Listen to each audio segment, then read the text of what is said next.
It's been a difficult couple of weeks for the Jewish people here in Portland and in Israel and all around the world. But as Jews, we know that there's a time for everything. There's a time to mourn.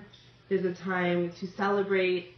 When I heard the tragic news on Tuesday, I called one of my mentors, and I was sobbing on the phone to her. I just needed to cry and be heard and hear her advice.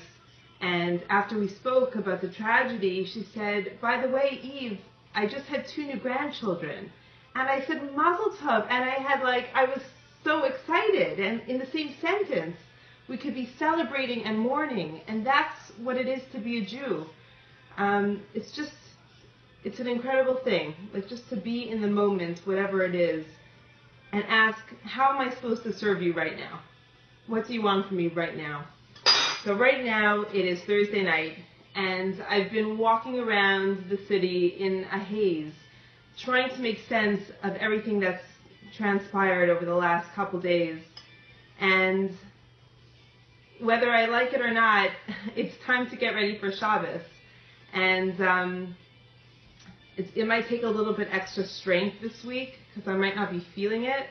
But I know that tomorrow, all the people that are mourning, all the people that are sitting Shiva, they're all going to get up from their Shiva and they're going to change their clothing and shower and get ready for Shabbat. And they're going to have a beautiful Shabbat with their family. And they're not going to be sitting and crying. They're going to try, it's going to be hard, but they're going to try to just enjoy the Shabbat.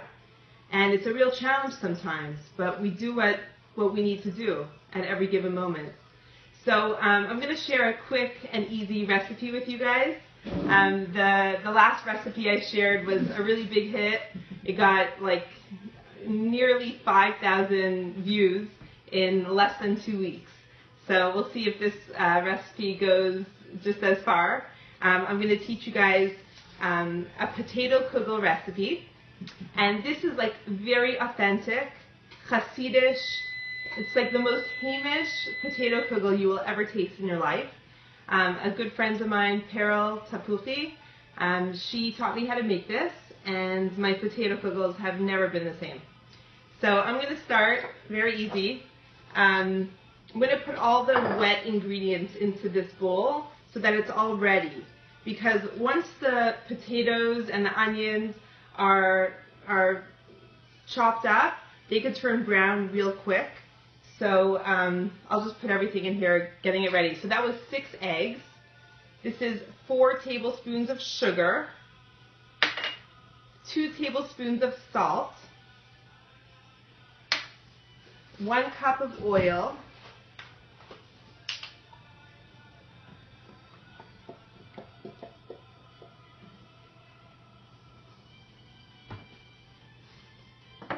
anything else? 2 teaspoons of baking powder. So not all potato kugels call for baking powder, but I mean this is a good potato kugel, so you might want to try it. Okay, so let's see, we got the eggs, the oil, the salt, the sugar, the baking powder. Okay, that's good enough for now. Just beat it up a little bit.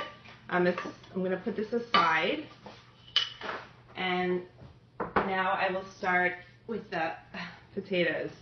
Okay, so this is a big recipe. When Peril gave it to me, she actually halved it and I doubled it because I'm going to make a big pan. But you could easily half this recipe if you want like just a small 8x8 square pan. I'm going to go for a big one.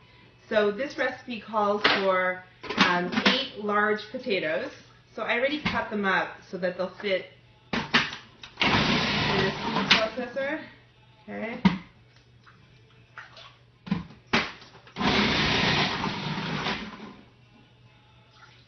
Me and my Cuisinart got a lot of use out of it. I got the 11 cup. For Pesach, I have the 14 cup. That's serious stuff.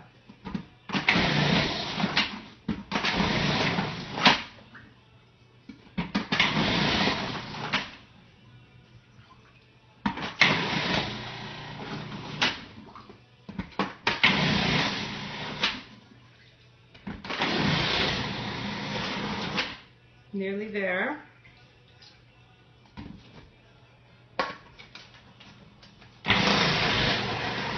Okay, I'm going to put the onion in.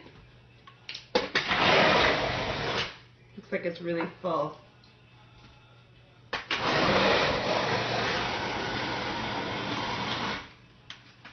Okay, awesome. I'm going to drain this water.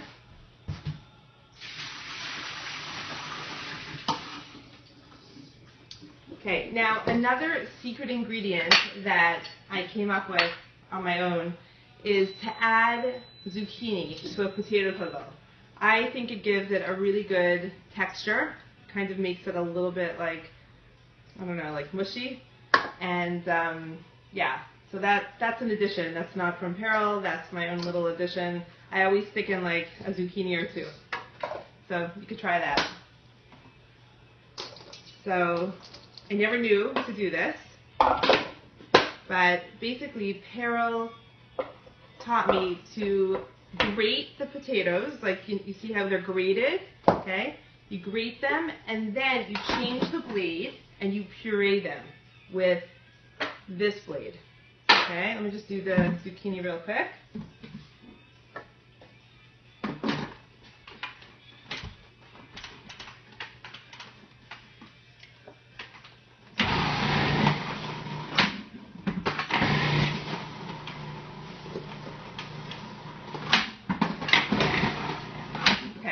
Amazing. So, okay, I'm taking this out. We're finished with that.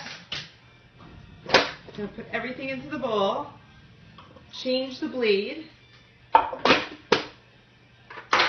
to the S blade. And then fill it up again. I usually leave some, like I don't puree the whole thing, but like I'll do like 70%. And the rest I'll leave grated. She said that the reason that we don't just go ahead and puree it first without grating it is because then it would get too watery. Okay, so